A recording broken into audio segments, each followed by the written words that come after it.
যাদের নামাজে মন বসে না তারাও নামাজ পড়ে এই আমলটি করবেন, ইনশাআল্লাহ আল্লাহ পাক রব্বুল আলামিন নামাজে মনোযোগ বৃদ্ধি করে দিবেন, নামাজ পড়তে আপনার ভালো লাগবে। এটা আমার কথা নয়, আবু দাউদ শরীফের 1522 নম্বর হাদিসের ভিতরে রয়েছে, 1522 নম্বর হাদিসের ভিতরে রয়েছে। মুআজ ইবনে জাবাল রাদিয়াল্লাহু তাআলা আনহু, আল্লাহ রাসূলুল্লাহ সাল্লাল্লাহু আলাইহি ওয়াসাল্লামের প্রিয় একজন সাহাবী ছিলেন, তিনি এই হাদিসটি বর্ণনা করেছেন। নবীজি সাল্লাল্লাহু আলাইহি ওয়াসাল্লাম মুআজ ইবনে জাবাল রাদিয়াল্লাহু তাআলা আনহুকে এই হাদিসটি বলেছেন এবং এই দোয়াটা শিক্ষা দিয়েছেন। বিশেষ করে আমরা অনেকেই নামাজ পড়ি, আবার অনেকে নামাজ পড়ি না, যাদের নামাজ পড়তে ভালো লাগে না তারাও এই আমলটি করবেন। এবং বিশেষ করে যারা নামাজ পড়েন কিন্তু নামাজে মন বসে না, যখনই আপনি নামাজে দাঁড়ান সাথে সাথে আপনার মনটা নামাজের বাহিরে চলে যায়, এরকম হয় কি হয় না? আপনি নামাজে দাঁড়িয়েছেন ইমাম সাহেবের পিছনে, আপনার শরীরটা নামাজের ভিতরে আছে, মসজিদে আছে, কিন্তু আপনার মনটা যে বাহিরে চলে গেছে, সংসারের কাজে চলে গেছে। ইমাম সাহেবও জানে না, পাশের মুসল্লিটাও জানে না, একজন জানেন, তিনি কে?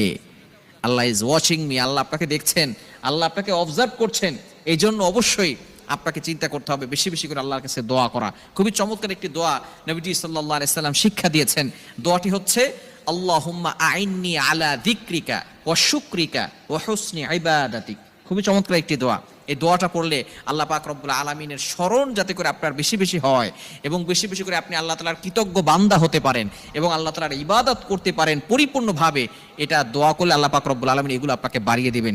বিশেষ করে যারা নামাজ পড়তে ভালো লাগে না যাদের, তারা এই দোয়াটা বেশি বেশি পড়বেন। আল্লাহুম্মা আইন্নি আলা যিকরিকা ওয়া শুকরিকা ওয়া হুসনি ইবাদাতিক। আল্লাহ তাআলার প্রশংসা করার দরকার আছে না নাই? আল্লাহ তাআলা আমাদেরকে যে নিয়ামত দিয়েছেন সেই নিয়ামতের কৃতজ্ঞতা আদায় করার দরকার আছে না নাই? অনেকেই আছি আমরা আল্লাহ তাআলার কৃতজ্ঞতা আদায় করি না। আমাদের সব কিছুর সময় হয় কিন্তু নামাজ পড়ার সুযোগ হয় না। ব্যবসা যারা করতেছেন ব্যবসার দোহাই দিয়ে বলেন নামাজ পড়ার সময় পাই না হুজুর। আপনি যারা চাকরি করতেছেন চাকরির দোহাই দিয়ে আপনি বলেন যে নামাজ পড়ার সময় হুজুর আমাদের হয় না। আপনি যাই করেন না কেন, আপনাকে আল্লাহ তাআলা কেন পাঠিয়েছেন একটু চিন্তা করে দেখেন, একটু নিজেকে প্রশ্ন করেন, কেন আল্লাহ তাআলা আপনাকে বানালেন? আল্লাহ তাআলা আপনাকে বিবেক দিয়েছেন, পশু পাখিকে বিবেক দেয় নাই, পশু পাখি কথা বলতে পারে না, কিন্তু আপনাকে আল্লাহ তাআলা বিবেক কেন দিলেন? আল্লাহ তাআলা আপনাকে এত সুন্দর করে কেন সৃষ্টি করলেন? আল্লাহ তাআলা কোরআনের ভিতরে নিজেই বলে দিয়েছেন। 27 নম্বর পারার 2 নম্বর পৃষ্ঠার 5-6 নম্বর লাইন, সূরাতুজ জারিয়াতের 56 নম্বর আয়াতে আল্লাহ বলছেন, ওয়ামা খালাকতুল জিন্না ওয়াল ইনসা ইল্লা লিয়াবুদুন, I have created the human and the jinn people to worship only me. আমি মানুষ এবং জিন জাতিকে একমাত্র আমার ইবাদত করার জন্য সৃষ্টি করেছি। আপনি যতই দোহাই দেন আর যাই কিছু বলেন না কেন, আল্লাহ তাআলা আপনাকে ইবাদত করার জন্য সৃষ্টি করেছেন। সেই ইবাদতের ভিতরে সর্বশ্রেষ্ঠ ইবাদত হচ্ছে নামাজ। একজন ব্যক্তি ঈমান আনার পরেই তার মূল কাজ হচ্ছে নামাজ পড়া। সেই নামাজ আমাদের মন বসে না, সেই নামাজ পড়তে আমাদের ভালো লাগে না।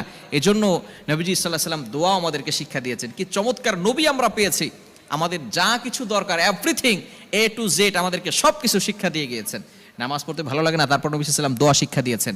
এজন্য অবশ্যই আপনারা যারা নামাজ পড়েন 5 ওয়াক্ত নামাজের পরে এই দোয়াটা পড়বেন, আল্লাহুম্মা আইন্নি আলা যিকরিকা ওয়া শুকরিকা ওয়া হুসনি ইবাদাতিক। আবু দাউদ শরীফের 1522 নম্বর হাদিসের ভিতরে এটা রয়েছে।